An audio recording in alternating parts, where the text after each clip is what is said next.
talking about sweeps this weekend. The Dodgers swept the Padres. And going into the weekend, Brad, you and I were discussing how this is major. This is a huge series to watch. We have to pay attention to who's who in the zoo because it's going to come out in the playoffs. And did we get our answer? I think we did, honestly. And I shouldn't jump on that so fast now that I think about it. Let's say this. We do still know that the Dodgers are the best team in baseball. Flat out. Yeah. That's what it comes down to. Yeah. They had 3 games to win. They won the first 2, and they said, you know what?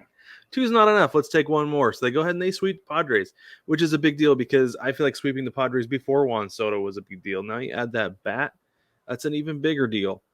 Yeah. Apparently their pitching has suffered greatly, which is odd. But I did see a meme today that said, wow, could you believe the Padres traded for Juan Soto just so he can stand out in right field and watch balls fly over the fence? Yeah. That is rock solid. It was good. It was really good. Oh man, that's awesome. So funny. So my favorite part of this series got a little bit of media attention, and I want to bring it up because it was really fantastic. Instead of Freddie Freeman batting, I think it was in the 8th inning, and I think it was Game 3 if I'm not mistaken. Anyway, at one point in the series, Freddie Freeman's supposed to come to the plate. It's like an 8-1 game. And Dave Roberts decides to pinch hit with a left-handed pitcher instead. And everybody's like, now say what? So Tyler Anderson, left-handed pitcher, comes up to the plate. The reason for this, it gets explained, but I'm going to set it up a little more. Andrew Batten, Batten, Andrew Batten, who's a second baseman, was called in to pitch for the Padres, okay? And this perpetuated the entire thing. So basically, first let me tell you that Tyler Anderson as a left-handed pitcher's lifetime batting average is .094, which is noteworthy. He did strike out in this exchange, which is just consistent as it gets.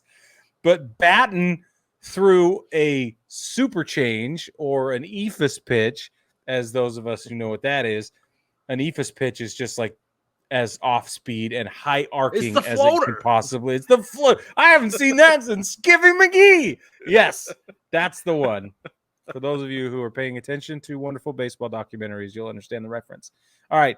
Batten, his changeup, we're quoting it as a changeup, clocked in at 53.6 miles per hour. And he has a slider, I think, came in at 56 miles an hour. So he's just really bringing it from the second base position.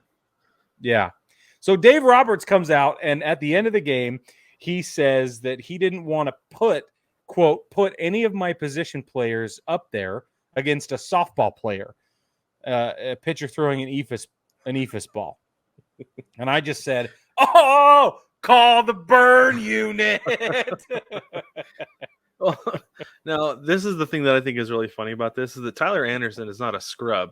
He's not some end of the bullpen reliever you're bringing in. No, Tyler Anderson is like your number 3 starter. Yeah. He was an all-star this year. Yeah. I'm sure it was one of those things where he looked down the bench and said, who wants to hit? His hand shot up first, so he got to go out there and hit. Yeah, that's Tyler Anderson's no scrub. In fact, I'm still a little hurt that the Mariners did not re-sign him last year because he was outstanding in Seattle. But good for the Dodgers. Good for him to get out there and get an AB in the all DH era. I love this new frontier we're in. Yes. Just awful.